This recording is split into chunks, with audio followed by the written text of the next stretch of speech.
Terima kasih atas kesempatan yang diberikan. Kami dari kelompok 7 mata kuliah Akuntansi Manajemen akan mempresentasikan hasil kerja kami. Namun sebelum kita masuk dalam video, izinkan kami untuk memperkenalkan anggota kelompok kami. Yang pertama ada Adelia Alimudin, yang kedua ada Amelia Telew, yang ketiga ada Herdin Buntu, yang keempat ada Jonathan Tuju, yang kelima ada Serilusi Tumorang, yang keenam ada Teisa Sela, yang ketujuh ada Jesti Pondaa, yang ke-8 ada Tisha Sina, yang ke-9 ada Christian Panto, dan yang ke-10 ada Tesalonika Wariki. Video ini kami buat dalam rangka memenuhi tugas dari dosen pengampu mata kuliah kami, yaitu Encik Victoria Nesyawuntu, SE-MSI.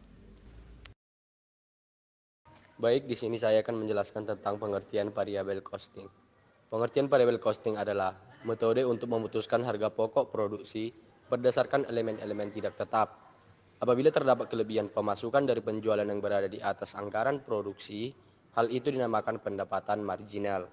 Elemen-elemen yang terdapat pada harga pokok produksi dalam variabel costing adalah anggaran bahan baku, anggaran tenaga kerja variabel, biaya pokok bahan yang terjual, dan anggaran overhead pabrik. Elemen-elemen yang terdapat pada harga pokok produksi dalam variabel costing adalah anggaran bahan baku, anggaran tenaga kerja variabel, biaya pokok barang terjual, dan anggaran overhead pabrik. Perbedaan variabel costing dan full costing. Variabel costing adalah metode akuntansi untuk mengkalkulasi harga pokok produksi lewat memperhitungkan elemen-elemen tetap dan memahami apabila terdapat perbedaan biaya mengikuti volume produksi, sehingga total anggaran per periode bersifat fluktuatif. Full costing adalah metode yang menghitung segala faktor seperti dana overhead, tetap, dan investasi dalam proses pembuatan barang. Namun, walau ongkos produk per periode ini tidak batas kontribusi yang bermanfaat dalam memutuskan rancangan besarnya laba via analisis relasi, volume, biaya, laba, dan sebagai salah satu elemen untuk diperhatikan saat pihak manajemen membuat pilihan jangka pendek. Tujuan variabel costing yaitu pekerjaan pihak manajemen dalam menentukan penilaian, mengelola operasional yang sedang berjalan, serta menunaikan tanggung jawab terhadap departemen lainnya akan dimudahkan. Kelebihan dan kekurangan variabel costing.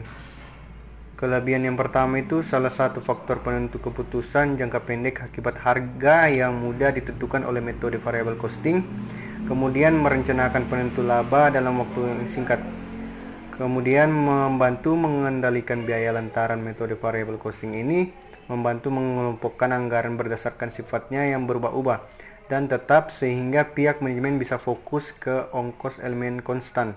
Kemudian pada kekurangannya, lantaran sifat yang berubah-ubah, salah satu kelemahan dari variabel costing adalah menemukan anggaran dengan karakter tetap maupun penerapan teknik ini secara penuh akan sulit dilakukan.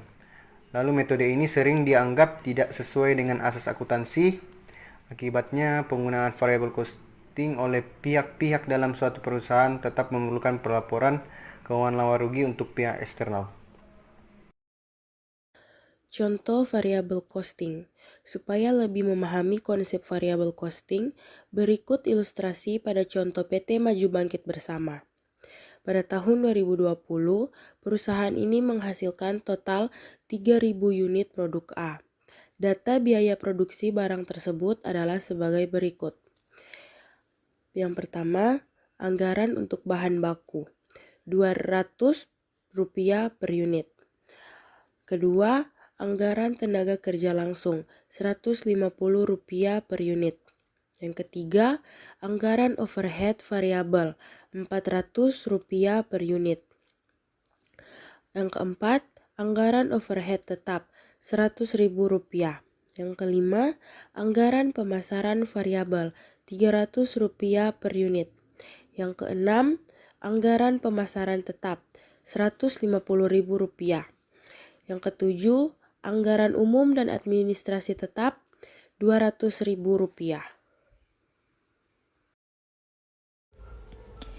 Selanjutnya, contoh variabel costing. Produk A berikut ditawarkan dengan harga Rp1.500 dan telah terjual sejumlah 3.000 unit.